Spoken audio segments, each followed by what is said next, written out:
Kabir Ahlawat, as 30s में है, killing 70s में। ना ड्रग ऑफेंस का रिकॉर्ड है, ना कोई ड्रग्स लिया, यूरिन साफ है। पैन कार्ड वैन कार्ड सब है, लेकिन एक बात अजीब है। 2009 से पहले इस इंसान का कोई रिकॉर्ड ही नहीं मिल रहा है।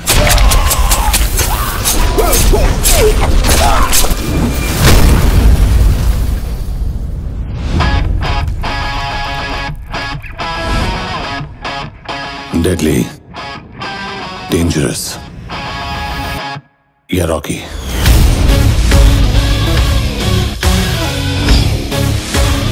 इस नाम से मुझे वो जानते हैं जो मुझे जानना नहीं चाहते हैं।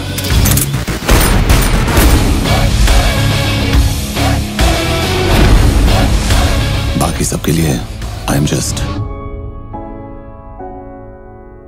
तुम्हें पता है सब लोग तुम्हें क्या बोलते हैं? Handsome.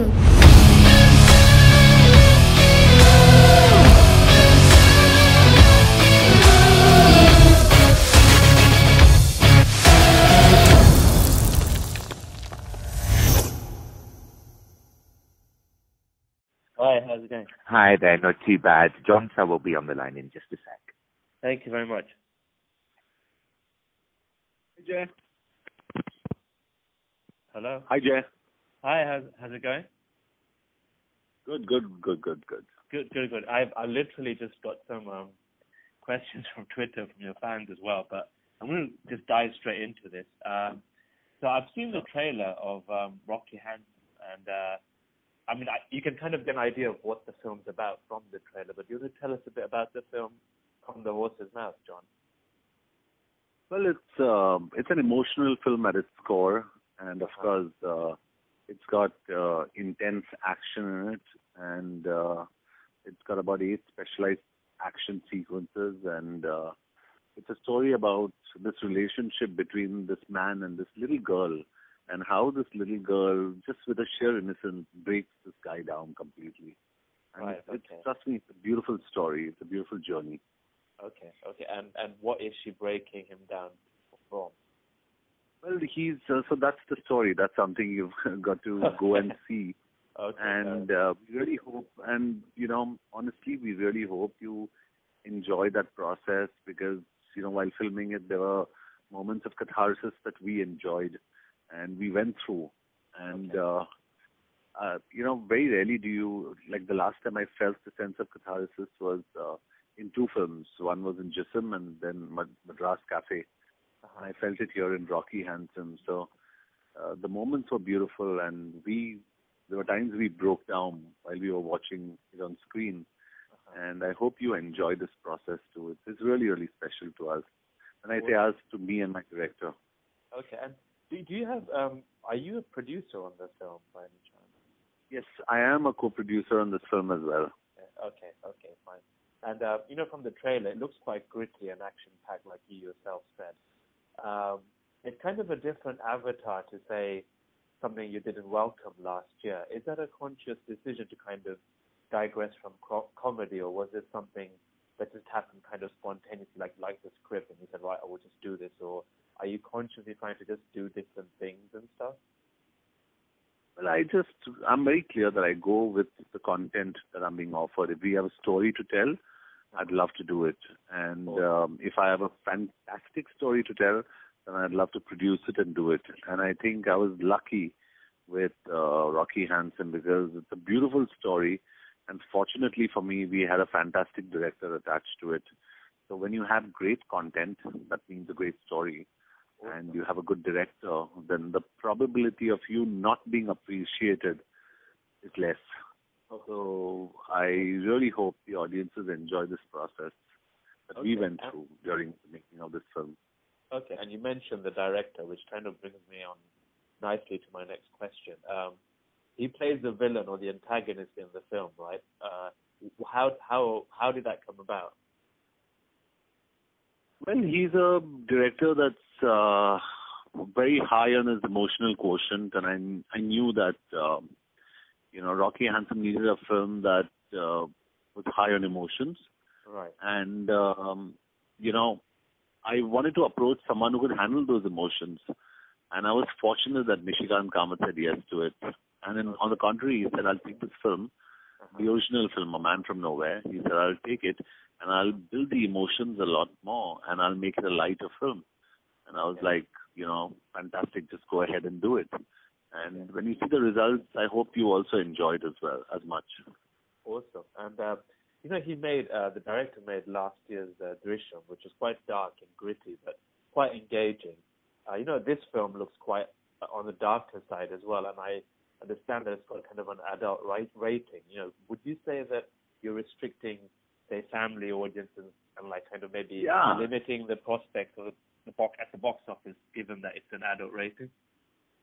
No, I'm saying leave aside box office. I just think we were expecting a family rating for the film because there's a little kid in it. Okay.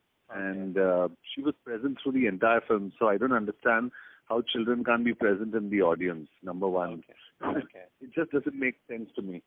Okay. And, has that rating changed or?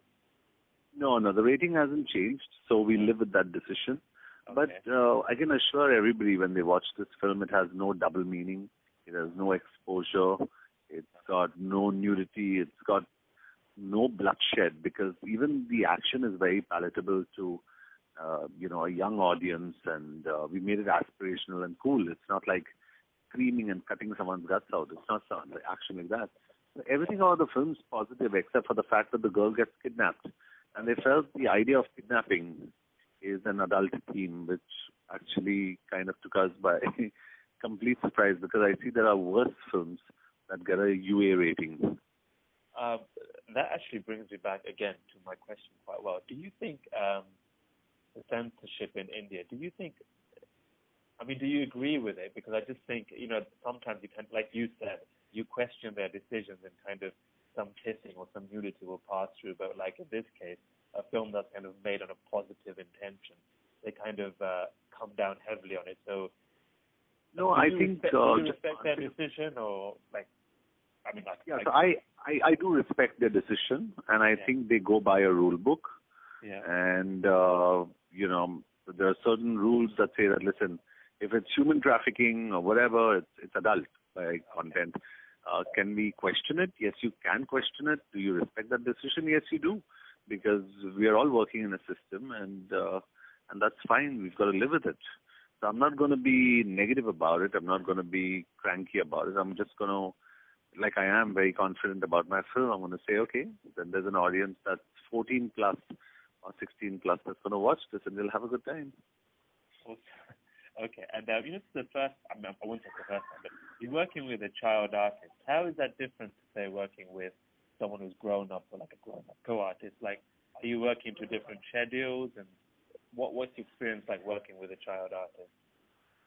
In fact, Dia, the little girl's name, she changed my perception about working with children. She's fantastic. She was absolutely outstanding, always smiling, came on time, was never in a bad mood.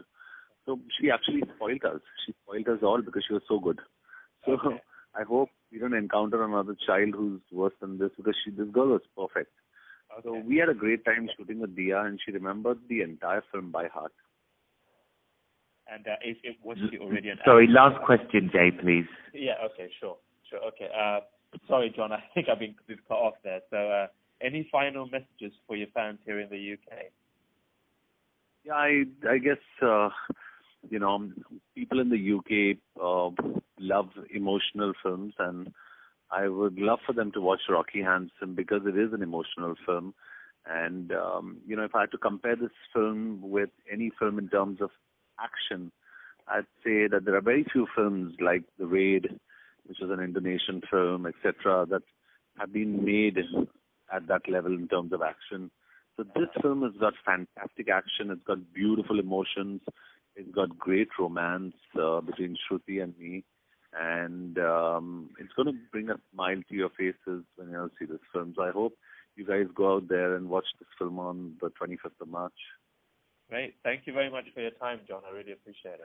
Thank you. Thank you so much for having me. Thank you. Take care, John. Thanks, Jay. Bye. Bye.